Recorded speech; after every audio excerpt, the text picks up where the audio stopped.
Hey guys, Kael here with week 2 of doing our daily devotionals. Hope you're having a good Easter weekend so far, although a lot different than our typical Easter weekends. So today, as a lot of you guys know, is Good Friday, and just kind of like before the celebration of Easter and before the victory at the cross and the resurrection 3 days later, we come to Good Friday, which is believed to be the day that Jesus was crucified. And so, as I was kind of reading to the story, I felt like God was highlighting some of these things to me. And so, I'm reading out of Matthew 27, starting in verse 15 in the ESV. And this is context before this. This is when Jesus has been arrested and brought before Pilate. And so, Pilate's coming out talking about Barabbas. And it says, "Now at the feast, the governor was accustomed to release for the crowd any one prisoner whom they wanted. And they had then a notorious prisoner called Barabbas. So when they had gathered, Pilate said to them, 'Whom do you want me to release for you, Barabbas or Jesus who is called Christ?' For he knew that it was out of envy they had delivered him up.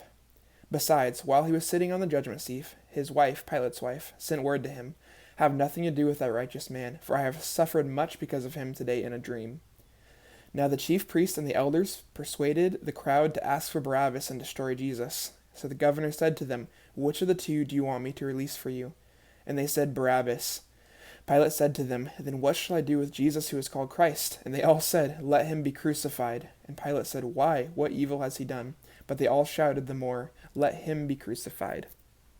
And so I just felt like that passage was really being highlighted to me a lot. And just from external, it seems kind of crazy that, like, wow, the literally choosing to release this guy who is a murderer, had lots of counts of horrible, aggressive crimes against him, literally an insane dude who is in prison, but they decided to choose him over Jesus. And as I was reading over that, I felt just kind of some conviction. And I was like, what are some things that I've been choosing over Jesus that seem ridiculous? And so I just feel like there's a challenge during this time. Just while we have more spare time, it can be easier to just kind of give into things that don't seem that bad or things that don't seem like they're problematic. It might even be good things.